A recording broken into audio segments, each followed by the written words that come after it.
अरे मेरे भोले भंडारी, कितने दिन सब देख कर आंखें बंद किए बैठे रहोगे? मैं पूछती तुम्हें वाकई कुछ नजर नहीं आता? ये सब देखकर भी अंधे बने हुए हो। गिन्नी क्यों शोर मचा रही हो? क्या परेशानी है तुम्हें? पूरे सप्ताह में एक दिन घर रहता हूँ, उसमें भी तुम्हारा कलेश खत्म नहीं होता। अरे कोई आदमी चैन से बैठकर अखबार पढ़ रहा है, ये भी बर्दाश्त नहीं है क्या तुम्हें? हाँ हाँ, जैसे चैन से बैठने का अधिकार तो बस तुम्हें है। हम तो बस यहाँ पर सिर्फ काम करने के लिए आए थे। हमारी माँ ने तो हमें पैदा इसलिए किया था ना, ताकि हम तुम्हारे घर पर आकर सारी जिंदगी रोटियां बना सके। हद होती है गिन्नी, थक जाऊं मैं तुम्हारी जली कटे बातें सुन सुनकर। अरे हुआ क्या है, खुद बताओगी या बस ताने ही देती रहोगी? अरे मुझे क्या तुम्हें ताने देने में कोई भारत रत्न का अवार्ड मिलने वाला है? तुम्हें ताने इसलिए देती हूँ कि आंखें खोलकर देखो क्या चल रहा है तुम्हारे आसपास। लेकिन नहीं, तुम तो विष्णु भगवान की तरह हमेशा आंखें बंद करके आनंद की अवस्था में रहते हो। पत्नी के सुख दुख दिखाए कहाँ देते हैं तुम्हें? तुम्हारे साथ बहस करने का कोई फायदा ही नहीं है। मेरी गलती है जो मैं तुम्हारे सामने बैठ गया। जा रहा हूं मैं, अब सीधा खाने के समय पर ही लौट कर आऊंगा। इतना कहकर विनय अखबार टेबल पर पटक कर वहां से उठकर चला जाता है। ये लो, पता नहीं कौन सी पट्टी पढ़ा रखी है इनकी माँ ने इनके आगे। लाख छाती पीटते रहो, लेकिन मजाल है जो कानों पर जू रेंग जाए। अगर इन्हें सुनाई कम दे रहा है तो मैं भी धमाका करके सबके कान खोल कर रहूंगी। दूसरी ओर, अरे बिल्लू जी, मैं पूछ रही हूँ, कुछ सुन रहे हो या कानों में तेल डाल रखा है आपने? सुन रहा हूँ। इतना तेज बोलोगी तो बहरा भी सुन लेगा। सुबह से तुम्हारी बड़बड़ी तो सुन रहा हूँ, इसके अलावा और कर भी क्या सकता हूँ? वैसे एक शादीशुदा आदमी से पूछो संडे का दिन कितनी बड़ी तकलीफ लेकर आता है उसके जीवन में। हर रविवार को उसके मन में यही ख्याल आता है, ऊपर वाले ये रविवार की छुट्टी तूने क्या सोचकर बनाई? रविवार की छुट्टी ऊपर वाले ने हम औरतों की पुकार सुनकर बनाई, क्योंकि हफ्ते की 6 दिन तो कान में तेल डाले रहते हो आप लोग। एक दिन घर में रहोगे तो कुछ तो हमारी बात कान में जाएगी। अरे सुन रहा हूँ, बोलो ना भाग्यवान, क्या बोलना है? जब से बड़े भाई साहब की तनख्वाह बढ़ी है, तुम्हारी भाभी को कुछ ज्यादा ही चर्बी चढ़ गई है। हर समय बस घर के बजट का रोना लिए बैठी रहती है। मैं पूछती हूँ, इस घर का बजट क्या सिर्फ हमारे 2 रोटी खाने से ही बिगड़ रहा है? बाकी लोग क्या सूंघ सूंघ कर काम चला लेते हैं? देखो सीमा, बिना बात किए बतंगड़ मत बनाया करो। और तुम देवरानी जिठानी में बात विवाद होना कोई नई बात है क्या? जिस दिन से शादी करके घर में आई हो, भाभी के साथ झगड़ा ही कर रही हो तुम। तुम्हारी हर बात को सुन सुनकर तुम्हें सीरियसली लेने लगा तो जल्दी पागल खाने पहुंच जाऊंगा मैं। और इतनी जल्दी पागल खाने जाने का मुझे कोई शौक नहीं है। अपना विवाद अपने तरीके से सुलझाया करो। तो बस ये बताओ, आज क्या स्पेशल खिलाने वाली हो? अजीब आदमी हो, मैं इतनी इंपॉर्टेंट बात डिस्कस कर रही हूँ और तुम्हें खाने की पड़ी हुई है। अरे दुनिया में क्या सिर्फ खाना खाने के लिए जन्म लिया है तुमने? हाँ तो क्या चाहती हो? तुम्हारी बात सुनकर जाकर घर में कलेश मचा दो? इस आदमी से ना कुछ होने वाला ही नहीं है, मुझे कुछ करना पड़ेगा।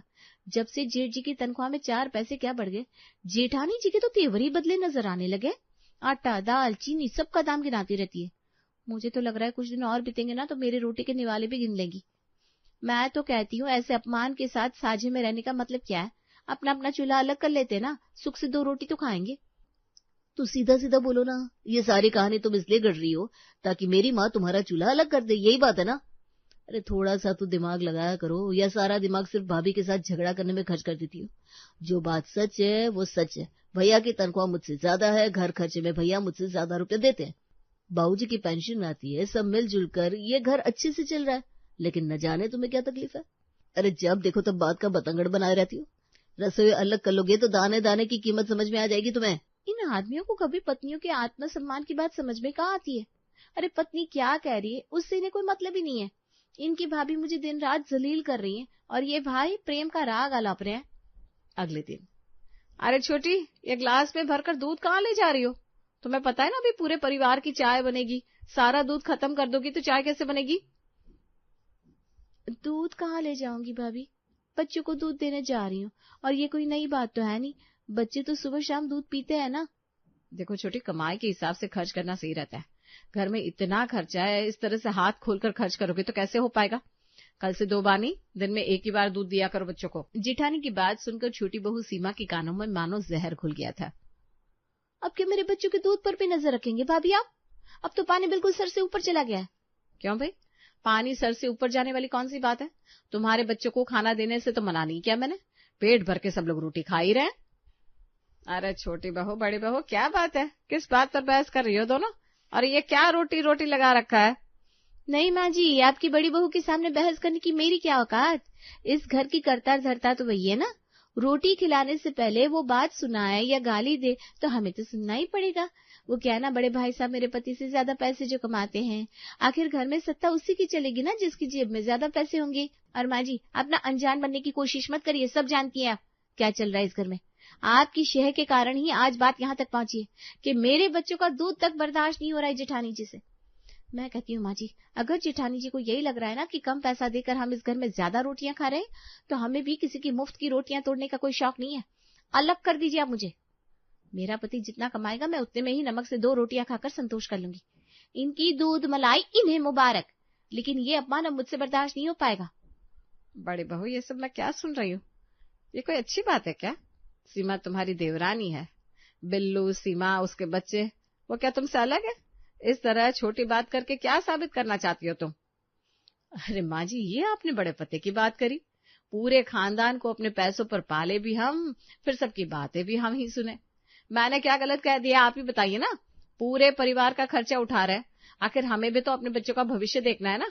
सब पैसा यूं ही उड़ा देंगे तो अपने बुरे वक्त के लिए पैसे बचत कैसे करेंगे? जेठानी जी ठीक कह रही हैं, आप हमें अलग कर दीजिए। सब अपना अपना देखेंगे। अपने घर में कोई नमक से रोटी खाए या मक्खन से, फिर किसी को किसी से परेशानी ही नहीं रहेगी। सुनते हैं जी, दोनों बहुएं जिद लेकर बैठी है, कहती है अब एक छत के नीचे गुजारा नहीं होगा। अरे भाग्यवान, अभी तो कच्ची गृहस्थी है, दोनों बेटियों की शादी भी नहीं हुई और तुम्हारी बहुएं घर मकान अलग करने के पीछे पड़ गई। अगर अभी बेटों को अलग कर देंगे तो कैसे दोनों बच्चियों की शादी होगी? अभी तक तो जो बचाया था सभी दोनों की शादी में लगा दिया। नेहा और शिखा की शादी के लिए रुपयों का इंतजाम कैसे होगा? दोनों की रसोई अलग कर रहे हैं जी, घर से थोड़ी ना निकाल रहे हैं। सभी इसी घर में रहेंगे, बस खाना अलग अलग बनेगा। और इस रोज रोज की कलेश से मैं तो सच में थक गई हूँ। बहू को छोड़िए, मुझे अपने बेटों पर पूरा विश्वास है। दोनों बेटों को बुलाइए और अपने सामने बिठाकर बात करते हैं। अपनी बहनों की जिम्मेदारी से पीछे तो नहीं हट सकते वो। हमने अपने बच्चों को इतने बुरे संस्कार तो नहीं दिए। अरे भाग्यवान, कौन से माता पिता बच्चों को बुरे संस्कार देकर पालते हैं। लेकिन ये तो अपने अपने भाग्य की बात है। समय बड़ा बलवान होता है। तुम खुद को दोष मत दो, जो होगा देखा जाएगा। ठीक है, बिल्लू और विनय को बुलाओ, बात करते हैं। ससुर जी ने दोनों बेटों को हॉल में बुला लिया। सोफे पर माँ बाबूजी बैठे थे। दोनों बहुएं दरवाजे की ओट में खड़ी होकर चुपचाप सब सुन रही थी और अंदर बरामदे में कुर्सी पर बैठी दोनों बहनें भी अंदर से परिवार में हो रही बातें सुनने की कोशिश कर रही थी।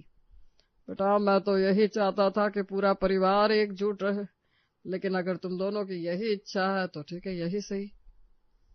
पिताजी, परिवार एकजुट रहे उसके लिए सबको बराबर जिम्मेदारियां निभानी पड़ती है ना। एक के ऊपर सारा बोझ डालकर घर तो नहीं चल सकता। भैया, आपकी अच्छी नौकरी लग गई तो आप मुझे बोली बोल रहे हैं आज। अरे जितना मेरी कमाई है उसके अनुसार मैं तो अपना सहयोग परिवार में दे रहा हूँ ना। कब मैंने इनकार किया अपनी जिम्मेदारी निभाने से? और भैया, क्या सारा खर्च मुझ पर ही हो रहा है? घर में मेरे अलावा और लोग भी तो रहते हैं। और लोग से क्या मतलब है तुम दोनों का? अब क्या मेरी बेटियों को भी अपनी लड़ाई में घसीटोगे तुम? अभी शादी नहीं हुई उनकी, अपने घर में ही तो रहेंगी, आखिर जाएंगी कहाँ? क्या गलत कह दिया बाबूजी इन्होंने? परिवार बहुत बड़ा हो गया है, कोई एक सबका बोझ क्यों उठाएगा? आपने 2 मंजिला घर बनवा कर रखा है, ऊपर की मंजिल हमारी और नीचे की छोटी की, बस हो गया फैसला। अच्छा, और हम कहाँ जाएंगे? माँ जी, हमारी तो पहले ही कमाई कम है। आप ऐसा करिए, बड़े भाई साहब के साथ ही शिफ्ट हो जाइए। हमारा अपना ही कोई ठिकाना नजर नहीं आ रहा। नहीं माँ, हम आपकी जिम्मेदारी से इनकार नहीं कर रहे हैं, लेकिन सीमा की बात भी अपनी जगह सही है। हमारे साथ आप भी क्यों पीसोगी? आपके 2 बेटे हैं, बड़े भाई साहब के साथ रहकर आप अपना बुढ़ापा आराम से बिताओ। बड़े तेज हो तुम लोग। मैंने कहा ना, बंटवारा आधा आधा होगा। ऐसा नहीं कि सारी उंगलियां तुम्हें ही घी में रखने दूंगी मैं।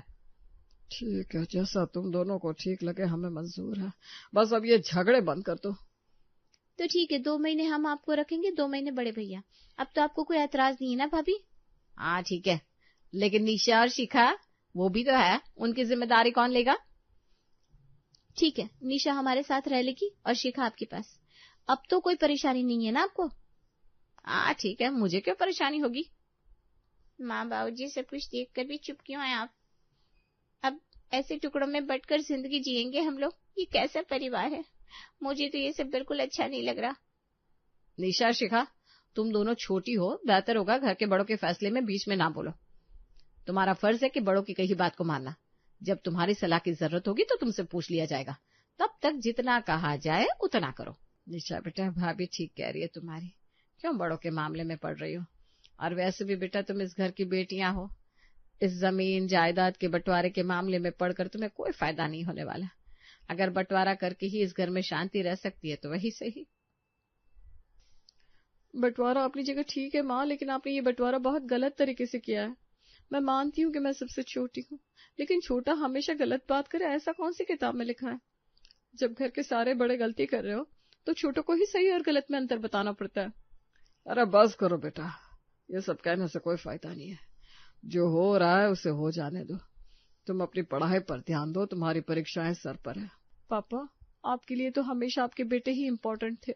घर के किसी भी मामले में अपनी बेटियों को आपने बोलने ही कहा दिया है।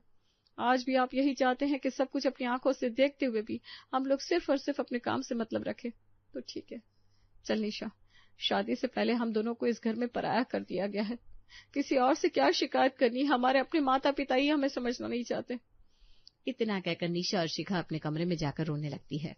तभी उनकी माँ वहां आती है। बेटा क्यों ऐसी बातें अपने मन में लाकर अपना और मेरा दिल दुखा रही हो? एक माँ के लिए उसके बच्चों से ज्यादा जरूरी कुछ भी नहीं होता, लेकिन घर के बिगड़ते हुए माहौल को देखकर मुझे लगता है कि अब बंटवारा कर देना ही अच्छी बात है। माँ, हम दोनों की छोड़ो, अपने बारे में सोचो। आप भैया भाभी अपमान कर रहे हैं आपका। 2 महीने आप बड़े भैया के साथ खाना खाएंगे, 2 महीने छोटे भैया के यहाँ। आपका अपना कोई स्वाभिमान नहीं। ये घर तो आपका है, आपने और पापा ने बहुत मेहनत से घर को बनाया है। अपने जीते जी अपना सब कुछ अपने बेटे को सौंप कर आप कोई समझदारी नहीं कर रहे। अब जो होगा देखा जाएगा।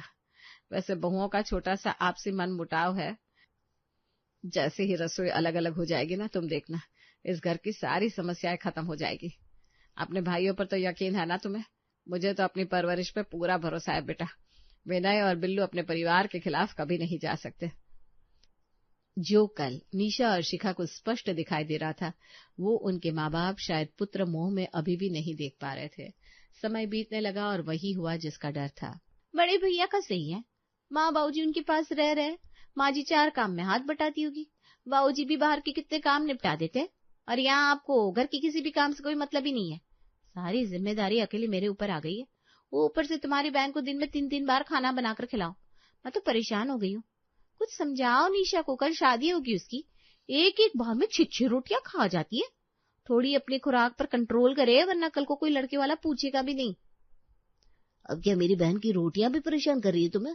अरे हद करती हो तुम भी।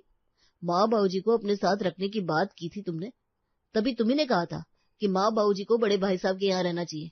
अब जब वो उनके साथ रहने चले गए तो तुम्हें वो भी मंजूर नहीं? हाँ, तो मैंने वही कहा जो सच है, मैं कोई झूठ थोड़ी ना बोल रही हूँ। विनय तुम्हारे खानदान के लिए अकेले रोटियां बनाकर मैं थक गई हूँ। सीमा तो बस निशा की जिम्मेदारी निभा रही है और मेरे हिस्से आगे 3-3 लोग। और अपनी बहन को बोलो ना आकर रसोई में मेरा हाथ बटाया करे। रोटियां तो चप्पड़ चप्पड़ खा जाती है, बनाना कब सीखेगी? अरे तो तुम अकेले थोड़ी ना निभा रही हो माँ बाबूजी की जिम्मेदारी।